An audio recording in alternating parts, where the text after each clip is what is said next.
8h02 em Campos, de volta com o Folha no Ar ao vivo, sempre aqui pela Folha FM, ao vivo também no Face, no YouTube, no Instagram, né? E agradecemos aí aos ouvintes a interatividade ali, sempre participando. Daqui a pouco a gente tenta trazer aí algumas perguntas destas colocadas ali no streaming do Face. O programa tem o oferecimento dos laboratórios Plínio Bacelar e de Proteus Serviços de Saúde com a medicina ocupacional. E no programa de hoje, estamos falando de saúde e de pandemia da Covid, o combate da pandemia, né, da Covid-19 no Brasil, com o médico infectologista Dr. Rodrigo Carneiro, que é diretor de atenção básica da saúde em Campos.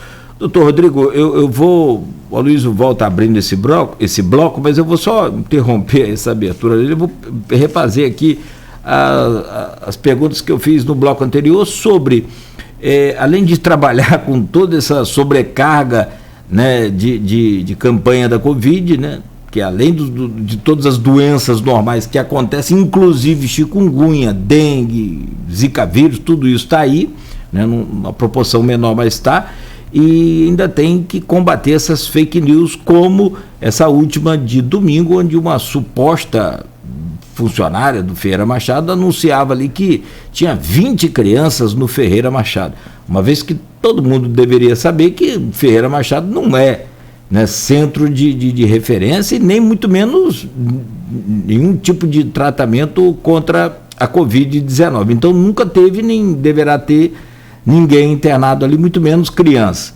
E uma outra questão também é a de os idosos, né, perderem aí essa imunidade com o tempo, apesar da segunda dose, e voltar a ser infectado ou reinfectado. Tem, de fato, aumentado esses números de idosos aí infectados ou reinfectados?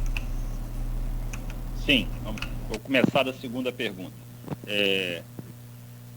O que a gente vem notando aqui em Campos, e o Brasil também está acontecendo isso, nós ainda temos como predomínio da internação indivíduos mais jovens, indivíduos de 40 até 40, 50 anos, ainda são a maior faixa das internações. Porém, o que nós estamos vendo nas últimas 3, 4 semanas é os idosos, principalmente acima de 70 anos, que antes ficava lá como quase que um traço no gráfico traço de zero no gráfico de internação, nas últimas 3, 4 semanas eles começam a voltar a subir, voltam a internar, mesmo vacinados.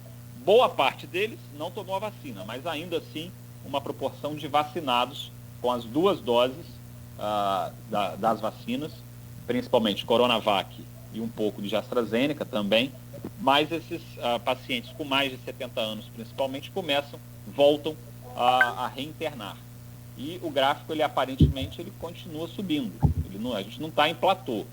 Nas últimas semanas vem subindo progressivamente a quantidade de indivíduos com mais de 70 anos internados. Então isso provavelmente vai refletir um aumento contínuo dessa internação. O que estudos têm demonstrando, principalmente um estudo brasileiro, recentemente, não foi nem publicado ainda, ele ainda estava como pré-print, que a gente chama, demonstrando que nós temos uma queda progressiva na titulação dos anticorpos de indivíduos vacinados há mais de 6 meses, com mais de 55 anos. Então, essa população mais de 6 meses da segunda dose, pós-segunda dose. Essa população é a população principal alvo para a terceira dose. Então, a estratégia de aplicação da terceira dose, ela já é real, ela vai ser necessária, e certamente após nós chegarmos nos 12 anos dos adolescentes, nós iremos, então, desviar o foco totalmente para a aplicação de terceira dose. E aí, tanto de pacientes com mais de 55 anos, e vamos ter que vacinar também profissionais da saúde, principalmente aqueles que atuam em áreas específicas que recebam pacientes com coronavírus. Mas o principal são os idosos. Quando começaremos? Esperamos, acho que já é também fato, o Dr. Paulo Irano falou, meados de setembro, está iniciando essa estratégia. Dependemos, mais uma vez sendo repetitivo, da quantidade de doses que o Estado envie para campos. A gente quer iniciar os idosos depois que nós atingirmos os 12 anos dos adolescentes. Idealmente, esperamos conseguir fazer isso. Com relação à informação, perdão, com relação à informação que foi divulgada, né, que viralizou, um áudio, dá para perceber logo no início do áudio que se trata de notícia falsa. 20 crianças internadas. Nós nunca tivemos 20 crianças internadas em nenhum hospital da cidade desde o início da pandemia, principalmente no Ferreira Machado, um hospital como Ferreira Machado, que não é a referência para síndromes respiratórias. É óbvio, o hospital ele está capacitado, ele está preparado para receber, eventualmente, um paciente com uma síndrome respiratória que seja Covid.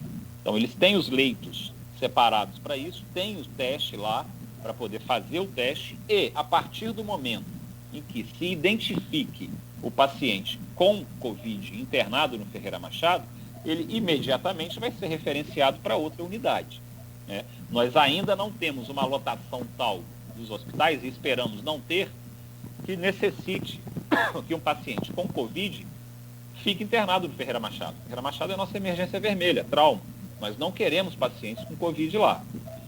Se o número de casos aumentar demais e nós não tivermos vagas, Ferreira Machado ele tem leitos aptos a receber pacientes com síndrome respiratória. Esperamos que não seja necessário. E o áudio, ele é claramente mentiroso, é um áudio que foi provavelmente plantado por alguém que queria causar discórdia, queria causar pânico, queria atrapalhar as informações que a Secretaria divulga. Deixa eu pegar carona nessa resposta sua, Nogueira, Rodrigo. Então, o Paulo Aruna também que adiantou aqui ontem, você falou, é fato, aqui com o Cláudio Arnaldo. A terceira dose, quando chegar a 12 anos, provavelmente, a depender do fluxo, governo federal, governo estadual, município, envio de vacinas, deve começar assim, a terceira dose para mais de 55 anos, quando chegar a 12 anos a primeira dose. A projeção sua é essa. E foi o que o Irano mais ou menos adiantou canto também. Agora, em relação à terceira dose, essas pessoas imunizadas inicialmente, né, geralmente foi o Coronavac. O Ministério da Saúde trabalha com orientação de dose de reforço, terceira dose, AstraZeneca ou Pfizer, é isso mesmo? Isso. Nós vamos vacinar, então, o grande estudo foi com pacientes de mais de 55 anos, vacinados há mais de 6 meses, segunda dose. Esse é o público-alvo. Nós vamos iniciar de forma decrescente na idade, assim como foi o início da vacinação. E indivíduos institucionalizados, indivíduos com imunossupressão grave, esses serão os públicos iniciais da vacinação da terceira dose. Então, provavelmente a gente vai começar com mais de 90 anos e institucionalizados, e aí acrescentamos comorbidades graves e vamos baixando até chegar aos 55. É uma dose de reforço, ela deve ser aplicada com AstraZeneca ou Pfizer, idealmente Pfizer. Mas se não tiver a Pfizer, a gente vai aplicar a AstraZeneca. Para aqueles que tomaram, aquele pessoal, aquele público-alvo, vocês vão lembrar lá do início, quando a gente começou a vacinar em fevereiro, março, que tomou Coronavac. Então, essas pessoas que tomaram a segunda dose da Coronavac, março, abril, a gente vai começar a vacinar, então, completando 6 meses, né, da segunda dose, a gente espera, então, receber doses de vacina para poder fazer a dose de reforço com Pfizer ou AstraZeneca para esse grupo. Até o mês de setembro está iniciando isso. E aqui no grupo, Nogueira já fez perguntas do grupo da Sônia Guimarães no bloco anterior, e tem perguntas também relacionadas ao tema prepautado aqui, que a gente falou de vacinação de idosos, você já falou aí agora, falou antes também na abertura do bloco, mas pela sua resposta, ela está interligada à vacinação de adolescente, né? Como é que está a vacinação do adolescente? E a gente está nos últimos dias, na última semana pelo menos, Vacina adolescente, espera porque não chegou vacina. Volta a vacinar. Nesse avança, recua, para. Esclarece, por favor, para o ouvinte, para o telespectador, os motivos dessa indesejada intermitência, né, na vacinação dos adolescentes. Os adolescentes, eles são um grupo extremamente numeroso, extremamente populoso, né? A gente, quando vai ver lá a pirâmide de faixa etária, a gente está ali no grupo onde a base é maior.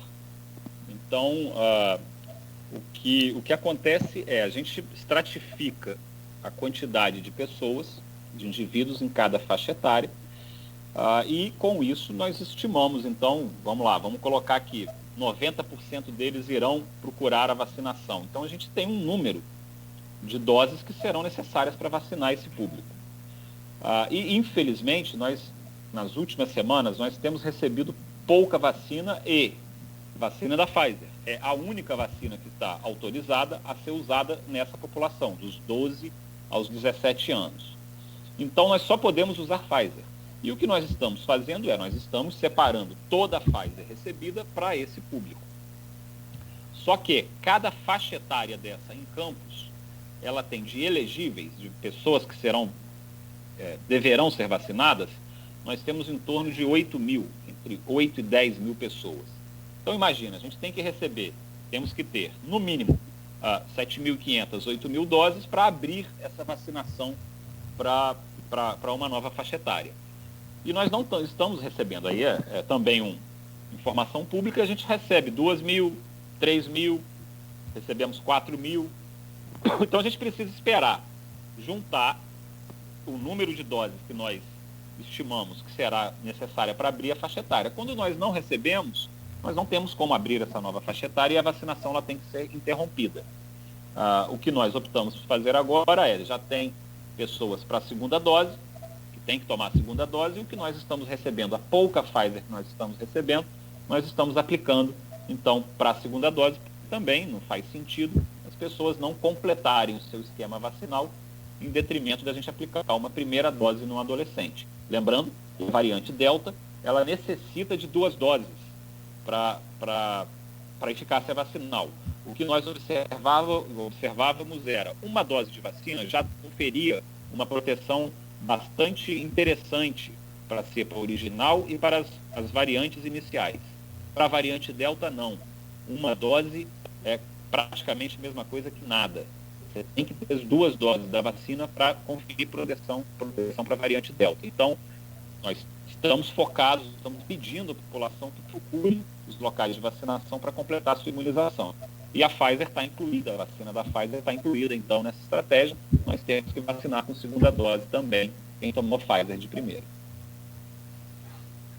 As coisas na pandemia estão sempre interligadas, né? Quer dizer, vacinação de idoso ligada à vacinação de adolescente. E a vacinação de adolescente traz um assunto muito polêmico, que é a retomada das aulas de ensino híbrido. A gente teve aí também alguns poréns aqui no município, na comunicação de casos. Eu queria que você falasse um pouco dessa correlação entre a vacinação de adolescentes, Rodrigo, e a retomada das aulas, e um pouco desse problema de comunicação que chegaram a ser apontados, inclusive com a ação do Conselho Tutelar. Você falasse um pouco sobre isso, por favor. O retorno às aulas, o funcionamento das escolas de forma presencial e idealmente agora em modelo híbrido, ele não tem uma dependência total da vacinação. Tem uma dependência das pessoas, dos profissionais de educação, eles adotarem as recomendações para evitar o contato interpessoal e a circulação do vírus. Esse é o ponto crucial. Bom, o que nós estamos notando? Nós não tivemos ainda, e no protocolo da Prefeitura, da Secretaria de Saúde sobre o retorno às aulas, está tudo lá muito bem explicado. O que a gente faz em determinada situação. Nós não tivemos ainda os surtos localizados. em nenhuma escola. O que nós temos são casos pontuais, e esses casos pontuais, eles levam à necessidade da interrupção da aula daquela turma onde apareceu o caso. A partir do momento em que ocorram vários casos concomitantemente na mesma escola, na mesma instituição, aí aquela instituição ela interrompe o seu funcionamento. Nós não tivemos isso ainda. E outra, nós estamos ampliando a oferta de teste. Quando a gente estava conversando sobre a descentralização da testagem para a população geral, na Secretaria de Saúde nós temos as chamadas equipes itinerantes. São equipes que ficam de sobreaviso, e aí, por exemplo, olha, apareceram 3 casos no Correio. A equipe vai até a agência dos Correios, tria as pessoas que tiveram os contatos e os testes são realizados. Tá? E nós temos uma equipe exatamente assim para a educação. Então, a educação tem uma equipe própria dela. Apareceu um caso na escola, a equipe entra em contato com os responsáveis da escola e orienta, então, quem serão as pessoas que serão testadas. Essas pessoas são testadas na Secretaria de Educação. Então, nós não tivemos, até agora, a necessidade não foi orientado pela Secretaria de Saúde a necessidade de interromper, fechar uma escola. Nós não tivemos um surto, um mini surto localizado, que nós chamamos de cluster. Temos casos pontuais. A opção de fechar uma escola é óbvio. Uma instituição privada, se o responsável quiser fechar, ele vai fechar a escola. Então, ainda não tivemos esse problema em Campos. Com relação à falha de comunicação, eu acho que também são questões pontuais. Não vejo como um problema de saúde pública. Todos os estabelecimentos, né, todos os locais administrados pela Prefeitura, a gente tem um contato frequente com a Secretaria de Educação. Problemas pontuais, eles existem e vão existir, e a gente espera sempre afinar a conversa, afinar a interação entre educação e saúde para que a gente possa ir resolvendo esses problemas. Ainda não vejo como necessário a interrupção, fechamento das escolas. Isso pode ser que aconteça com a presença da variante Delta, principalmente? Pode ser que sim. Então, o que nós temos que fazer é manter a vigilância constante, manter a testagem. É óbvio que a vacinação ela vai ajudar, mas ainda não é o momento, não vemos como momento agora para fechar a escola. Sim. Vou recorrer aqui, Aloysio e doutor Rodrigo, a uma entrevista que eu tenho sempre utilizado aqui no dia 25 de maio. Quem esteve aqui no programa foi o ex-governador, ex-senador, ex-ministro também da Educação do governo Lula, o Cristóvão Buarque. E ele falou naquela entrevista que era praticamente impossível calcular o prejuízo, né, na formação dessas crianças com a ausência dessas aulas presenciais e também, evidentemente, que a deficiência aí, né, nos recursos tecnológicos. Utilizando desse dado importante passado pelo Cristóvão, eu vou usar aqui também uma pergunta do grupo, que vem do Hanania, que é advogado e presidente da Associação de Pais e Alunos de Escolas Particulares de Campos. Ele pergunta ao senhor doutor Rodrigo, considerando apenas a SBE, Saúde Baseada em Evidências, diante da quantidade de estudos que comprovam que salas de aula, desde que seguidos os protocolos de biossegurança, não aumentam os números de contágio, bem como que as transmissões entre crianças são raras. Se pode afirmar que os que defendem o fechamento de colégios são tão negacionistas quanto os que defendem a recusa de vacinas ou mesmo o uso de máscaras? Bom, primeiro, deixa eu só complementar, quando eu disse que a vacinação ela não é fator essencial para a escola funcionar. Eu digo isso para as crianças, né? Os profissionais de saúde de saúde, perdão, dos profissionais da educação, e aí incluídos todos os profissionais da educação, não só os professores, aí sim, a vacinação ela é primordial para a escola estar funcionando.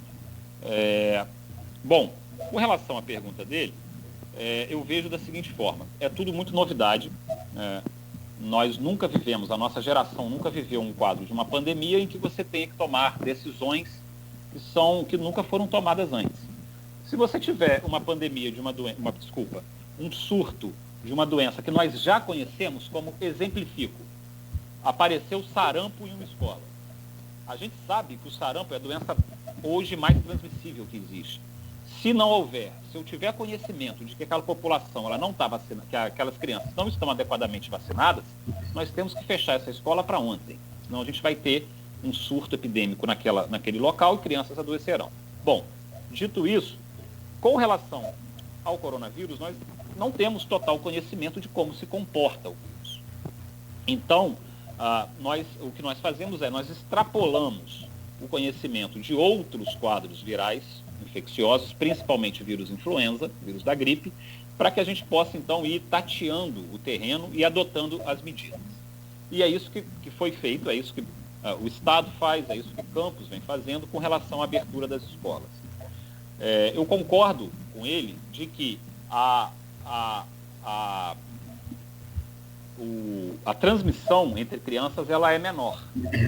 Perfeito, ele tem razão. As crianças, elas apresentam uma replicação viral menor do que os adultos, mas ainda assim elas se infectam. Então, eu não considero um argumento negacionista as pessoas que ainda defendam que as escolas não deveriam estar abertas. Eu interpreto minha visão pessoal como um excesso de zelo, não é ser negacionista.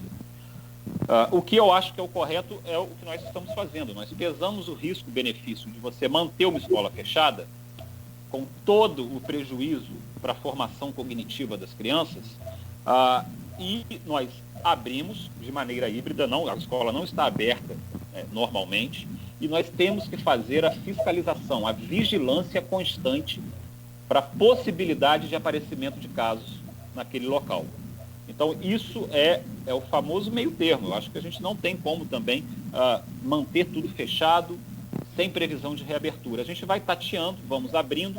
É óbvio, aparecendo um surto no local, a escola será fechada. Isso é muito claro.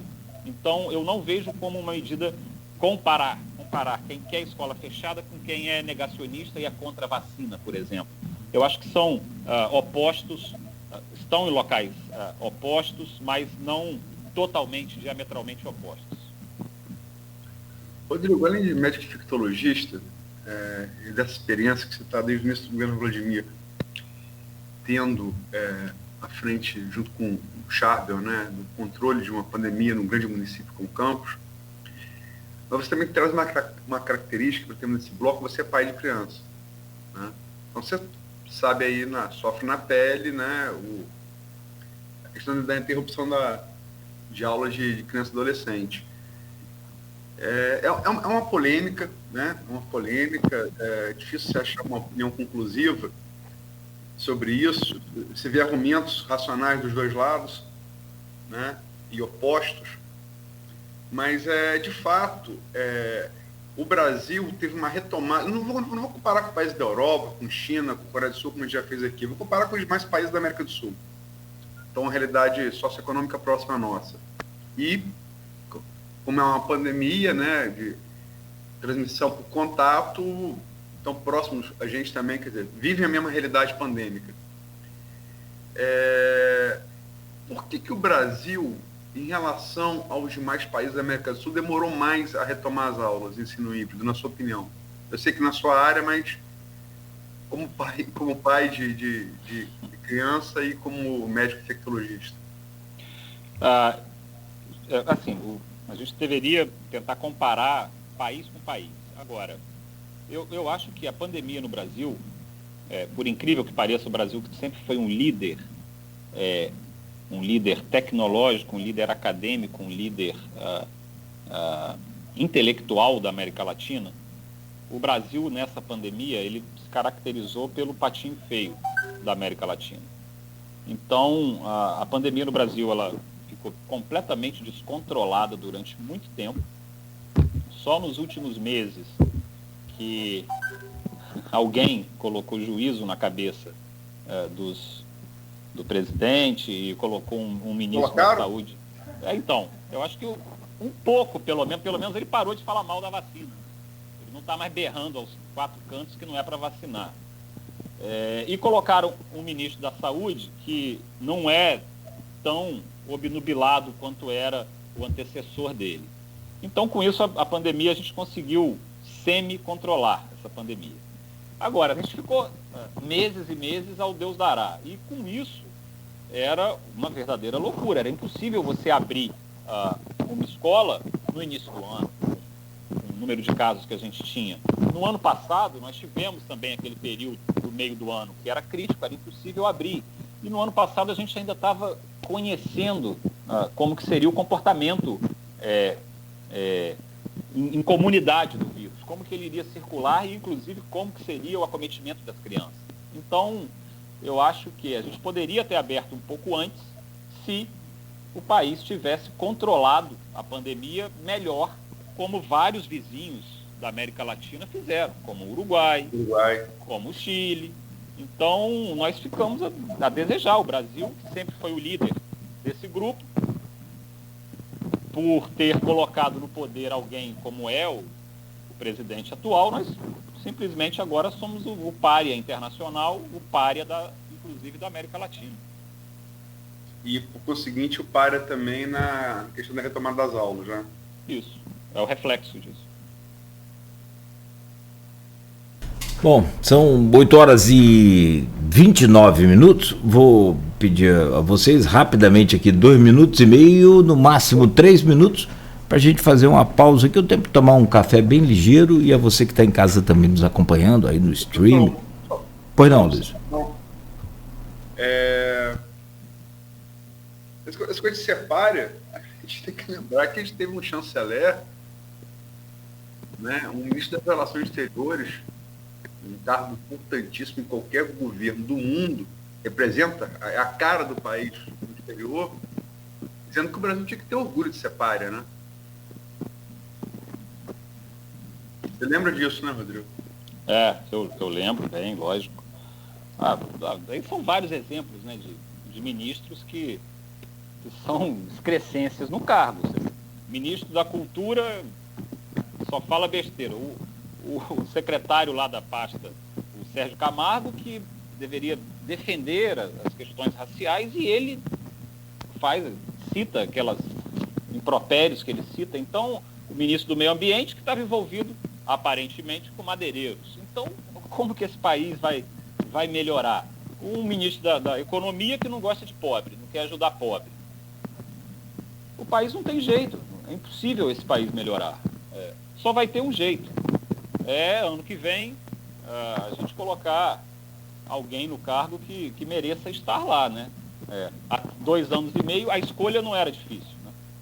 Escolher entre quem está e quem poderia estar. Certamente, ou você acha que se Fernando Haddad fosse presidente, nós estaríamos correndo como estamos atrás de vacina? Tem alguma dúvida? E aí não digo nem só o Haddad. Se tivesse alguém se fosse o candidato de direita, assim, do PSDB, o Alves, o Ciro, a gente não estaria vivendo esse inferno, gente. Então, Henrique Meirelles. Sim, estaríamos muito melhor colocados em termos de pandemia do que estamos. Esse é o assunto estamos até adiantando, né? Assunto do próximo bloco. O negócio agora é evitar problema. Apagar a luz, comer ovos e andar a pé. Vamos ao intervalo, são 8h32. E a gente volta então dentro de 2 minutos e meio com o Folha no Ar, primeira edição. Conversando aqui com o Dr. Rodrigo Carneiro. Próximo bloco, CPI da Covid, governos federal e estadual, justamente desse assunto aí, como a Luiz falou, né, nessa correria aí contra o tempo para aquisição das vacinas e tudo mais. 8h33, oferecimentos, laboratórios Plínio Bacelar e Proteus Serviços de Saúde e Medicina Ocupacional, com a qualidade certificada ISO 9001-2015. Vem aí